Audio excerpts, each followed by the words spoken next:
안녕하세요. 보안쟁이 PR입니다. 오늘은 AI, 인공지능 기술에 대해 알아보려고 합니다. AI의 기술의 발전으로 사람의 일을 기계가 대신하게 되진 않을까 하는 질문을 받습니다. 그중 정보보안 산업군 중에 인력이 항상 중요한 보안관제 시장, 보안관제 인력을 AI로 대체할 수 있을까를 이야기하려고 합니다. 실무에서 어떻게 적용되고 있는가가 정말 궁금하실 거예요. 그 이야기를 제가 2년 전에 진행했던 공공기업의 제안 프로젝트를 바탕으로 첫 번째, 정부에서 지원하는 AI, 인공지능 기술의 지원 방향을 알아보고요. 두 번째는 보안관제 시스템에 적용되는 예시를 통해서 머신러닝, 딥러닝, 뉴런 네트워크가 무엇인지 알아보겠습니다. 세 번째, 마지막으로 보안관제 인력을 AI로 대체할 수 있는지를 이야기하겠습니다. 그럼 시작해보겠습니다. 첫 번째, 인공지능 AI 기술 지원 방향인데요. 18년 5월 과학기술정통부에서 아이코리아 4.0 실현을 위한 인공지능 AI R&D 전략을 발표합니다. 내용은 AI의 높은 잠재력을 인지하고 국가 차원의 대책을 추진하여 AI 기술, 인재, 기반, 인프라죠. 분야에 향후 5년간 18년부터 22년까지 2.2조 원을 투자하여 AI 기술력을 미국, 일본, 중국 등 선진국처럼 끌어올린다는 내용입니다. 5년간 2.2조 투자라. 정말 큰돈이죠. 한국형 알파고와 왓슨을 만들어서 세계 4대 AI 강국으로 도약하겠다라는 목표예요. 글로벌 기업들이 주도하는 시장을 구글이나 알리바바 기업 간의 AI 투자 비용을 비교해보면 사이즈가 비교가 되진 않지만 2.2조로 AI 강국이 쉽지는 않아 보이지만 오늘은 그 이야기를 하려고 하는 것은 아니니 패스. 저는 나름 긍정적으로 생각합니다. 민간 투자가 어려운 공공 영역과 정보보안 시장 같은 투자 대비 매출로 바로 이어지기 힘든 영역인 만큼, 그리고 차세대 기술을 빠르게 필요로 하는 산업군은 정부 차원에서 지원해준다는 것은 좋은 소식이니까요. 그만큼 우수한 인재도 확보할 수 있지 않을까 하는 마음입니다. 두 번째로 AI 관련 기술과 보안관제 시스템의 적용 예시를 한번 볼까요?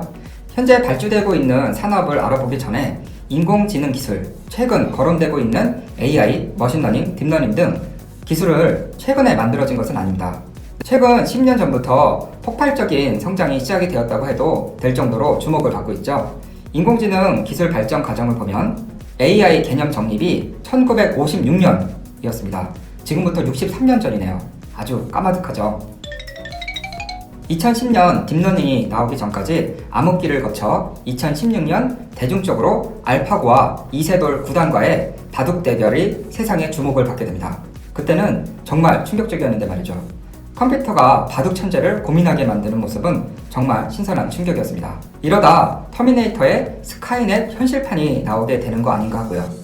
AI 하면 딥러닝이란 단어가 여기저기에서 많이 들어보셨을 겁니다. 머신러닝과 왠지 느낌은 비슷한데 딥 하다는 수식어가 붙어서 뭔가 좀 더 깊어 보이는 느낌일까요? 그럼 여기서 의문, 딥러닝, 머신러닝이 인공지능과 뭐가 다를까? 인공지능, 머신러닝, 딥러닝에 대한 개념을 하나씩 알아보면서 그 차이점을 알아볼까요? 간단히 인공지능이 가장 큰 개념이고 머신러닝이 안에 딥러닝을 포함하는 개념입니다. 머신러닝, 우리말로 기계학습은 기계가 직접 데이터를 학습, 러닝함으로써 그 속에 숨겨진 일련의 규칙성을 찾는데요. 즉, 우리가 가지고 있는 사례 형식의 데이터를 컴퓨터가 학습해서 그를 기반으로 새 데이터를 평가, 예상하고 이를 우리가 활용할 수 있게 합니다. 보안관제에서 탐지되는 공격 이벤트 데이터를 컴퓨터에게 학습시킨 후 특정 임계치 이상의 이벤트가 발생했을 때 그 패턴이 공격인지 정상인지 여부를 판독하게 하는 것이 예시입니다. 자료처럼 IPS와 웹방화벽의 로그 정보를 임계치 정보, 정상 데이터와 비정상 데이터를 알려주고 오른쪽에 보이는 그래프처럼 빨간 선의 임계치입니다. 이 선 이상을 넘는 녹색 점을 관제자에게 이벤트로 알람을 알려주는 방식입니다. 딥러닝이란 우리말로 심층학습, 즉 기계학습과 비슷하지만 차이점은 입력 정보를 사람이 출력하지 않고 데이터의 특징, 참, 거짓을 사람이 뽑아 기계에다 전달하는 학습 방법이 아니고요. 데이터 자체를 컴퓨터에게 전달합니다. 구글 포터의 사진 검색처럼 많은 사진을 저장하면 자체적인 구글 알고리즘을 특정 사진을 분류하는 것과 같습니다. 데이터를 기계에게 주면 자체 학습을 통해 인간의 뇌 구조에서 일어나는 의사결정 과정을 모방한 인공신경망 구조를 통해서 뉴런 네트워크라고 하는데요. 그 구조를 통해서 데이터를 분석하여 결과값, 정상 공격을 알려주는 것이죠. 마지막으로 정보보안, 특히 보안관제 시장에서 보안관제 인력을 AI가 대체할 수 있을까요? 다시 바둑 이야기로 돌아가면 알파고가 이세돌 구단을 이기는 모습을 보면서 그럼 보안관제에 적용하면 보안관제 인력 필요 없겠네? 라고 하실 수도 있을 것 같습니다. 결론적으로 이야기하면 보안관제 인력을 대체하는 것은 아직까지 무리이고 보안관제 업무의 자동화를 위한 하나의 도구로 보아야 합당합니다.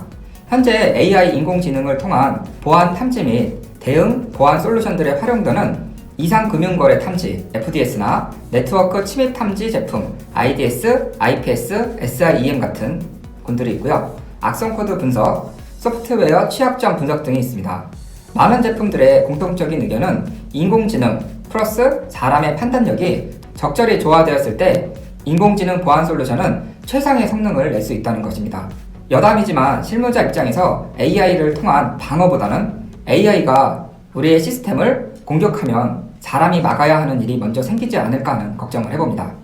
오늘은 여기까지입니다. 다음 편은 첫 자료에서 AI 암흑기에 대해서 이야기하고 현재 어떤 기술의 발전으로 AI가 주목받을 수 있었는지를 알아보려고 하는데요. 최근 보안관제 시스템에 AI 기술을 어떻게 적용되는지도 같이 알아보겠습니다. 다음 편도 많은 기대 부탁드리고요. 도움이 되셨다면 좋아요와 구독 한 번씩 꼭 부탁드릴게요. 그럼 오늘도 행복하세요.